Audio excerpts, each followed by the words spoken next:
ఈ cost కుర్రాళ్ళకి government hostel facility ఇచ్చింది, అలాగే ఈ కాస్ట్ కుర్రాళ్ళకు కూడా గవర్నమెంట్ హాస్టల్ ఫెసిలిటీ ఇచ్చింది. ఇద్దరికి ప్రభుత్వమే ఖర్చు పెడుతోంది. అందరినీ ఒకే క్లాస్ లో కూర్చోబెట్టి పాఠం చెప్తున్న ప్రభుత్వం రెండు వేరు వేరు హాస్టల్స్ ఎందుకు పెట్టింది? అలా పెట్టడం వల్ల ఇద్దరు కొట్టుకొని చేస్తున్నారు. ఇలా విడదీయడానికి నాయకులకు ఉన్న కారణాలు సిద్ధాంతాలు ఏంటో నాకు తెలియదు. ఎవడన్నా వచ్చి చెప్తే వినాలనుంది. ఎవడు రాడు చెప్పడు. ఎవ్వరూ అడగలేనిది అడిగే ధైర్యం ఉంది తనలో. నా కోరిక ఈ దేశంలో ఒక రోజున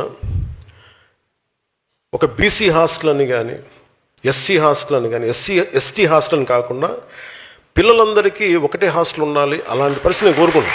నా కోరిక అంటే ప్రభుత్వాలే సంవత్సరాలుగా దశాబ్దాలుగా పిల్లలు మనం చిన్నప్పుడు మీరు ఊహించండి, మీరు ఒకసారి వెనక్కి వెళ్ళి చూడండి.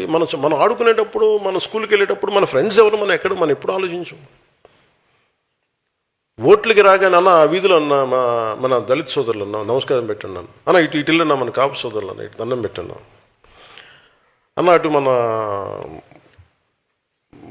మన విశ్వకర్మ సామాజిక వర్గం అన్న ఆ సోదరులకు దండం పెట్టండి. అన్నీ విడగొట్టి మాట నాకు చిరాకు ఉంటుంది ఒకసారి ఏంటానికి. అదే నేను కులాలను బేస్ చేసుకుని నేను లేను. మేము రాజకీయం అలాగే నడుస్తే